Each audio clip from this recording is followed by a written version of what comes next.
Now we're going to hop into the exciting digestive system. The digestive system is very complex, and there's so many different spaces that we can put our intention into working with to help really optimize how the food is being moved through the body and used for helping us accomplish our dreams. So the very beginning of digestion is actually in our mind. Starting to think about what food you're going to eat and going through the process of preparing it, as the brain is thinking about food, we're starting to turn on this cascade of digestive enzymes early on so that our body is becoming prepared for receiving this food. So the very first part is in thinking. And so this is why mindful eating is really important. If we're eating mindlessly and we just have a bag of chips and we're just eating and doing other things and not thinking about the food itself, we're robbing ourselves of the digestive enzymes that we need to absorb the food and the nutrients. So the very first part is really allowing your body to prepare for the food by thinking about it, breathing into it, and taking some time and space around meals in order to fully arrive at the meal. So sometimes people like to incorporate a gratitude practice before meals, or an intention just as you're chopping food and warming it up and whatnot, that this is going to really serve the body and the goals. The next part is chewing. So as we begin to chew, we start to release salivary amylase in the mouth that helps initially begin to break down carbohydrates. So even if you're not eating carbohydrates, it's really important to chew because we're also having a mechanical breakdown process in the mouth.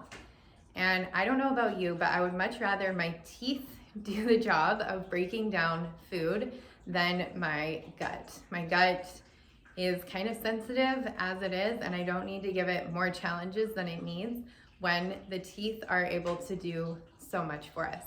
So really allowing the food to be savored and chewed until it's liquid, ideally, is going to be the most supportive for the digestive system. And this is also toning for the vagus nerve, which is a cranial nerve that runs from the brain and innervates in the digestive system and helps us regulate between being activated and being calm and resting and digesting. So we want to make sure we're chewing very well for multiple reasons and allowing the body to kind of begin its process of mechanically breaking down the food. The difference in the salivary amylase is the chemical breakdown of food rather than the mechanical. So both are starting to happen when we're chewing. So then the food moves down the esophagus and starts to come into the stomach. And at this point, the stomach has a very high acid content in which the food, and it's sequestered inside of the stomach, that it's this high of acid. And this is the place where the food is able to, anything that could be potentially harmful to the body is killed because of this high acid content. And then the chemical process of the digestion is really full swing, and the body is really starting to break this food down so that it can be absorbed throughout the rest of the digestive system. So what I often see in folks is low stomach acid, and symptoms of low stomach acid can be counterintuitive, such as acid reflux, indigestion, bloating.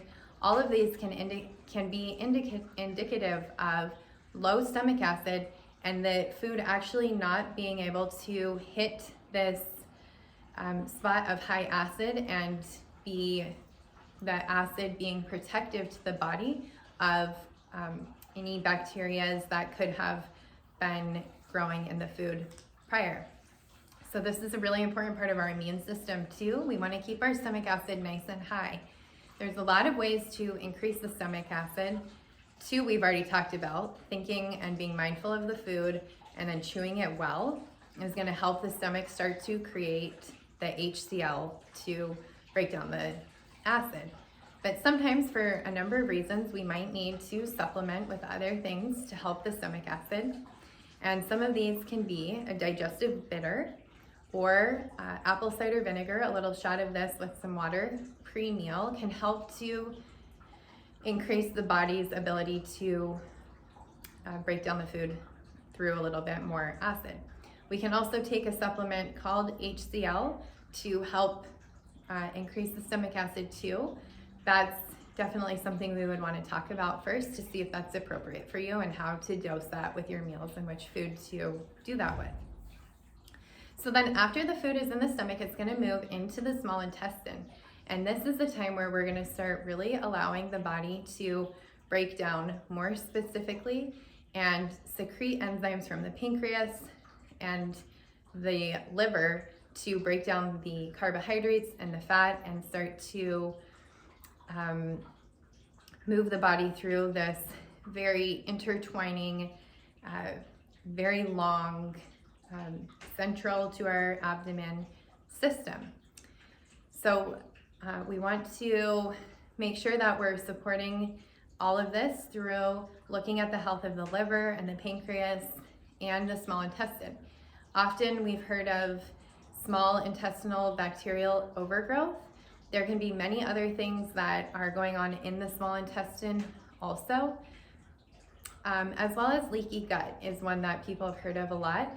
And that's when the intestines are actually kind of getting permeable to the food coming through, and things we don't want leaking into the bloodstream are prematurely because the gut has some micro trauma to it. And so we want to make sure that we're able to fully move the food through the small intestine in a healthy way, and sometimes it needs support through some supplements. And as well as abdominal massage. You can check out that video also to help really work and nourish, bring some blood flow into the small intestine. All right, after the small intestine, the food is then going to move into the large intestine. And I'll back up a little bit here. So the large intestine is going to start over at our left hip, move across the down part of the belly, up the side of the right belly, over, across, and then down and move into the exiting area. So the large intestine is the place where we're going to be reabsorbing water and minerals. So if we're having some issues with constipation, this is indicative that the body is absorbing too much water back into itself, and there's not enough water left in the stool to efficiently leave the system. And on the other side, if we're struggling more with diarrhea or loose stools, the large intestine is letting too much water out, and it's kind of running through and can be actually dehydrating to the body. So that's kind of what we're looking at with the large intestine.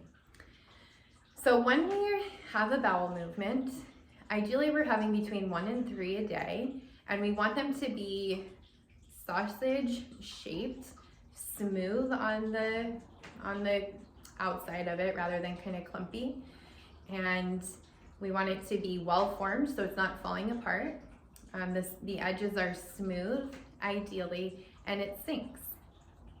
If we're looking at our bowels and they're much more on the loose side, there's a rating scale called the Bristol scale that you can look into, so you are able to kind of gauge your number, and then each day or each bowel movement starting to kind of take into account where am I at on this scale? Am I consistently staying very loose, or am I kind of going back and forth, or am I seeing very small pellets are indicative of constipation, or very infrequent bowels are too. So we want to have a well-formed, solid bowel movement, and we don't want it to float every time. If it does sometimes, that's okay, but it's indicating that there is extra lipids in the bowel, and instead of the bowel or the body absorbing the fats, it's getting flushed out into the toilet.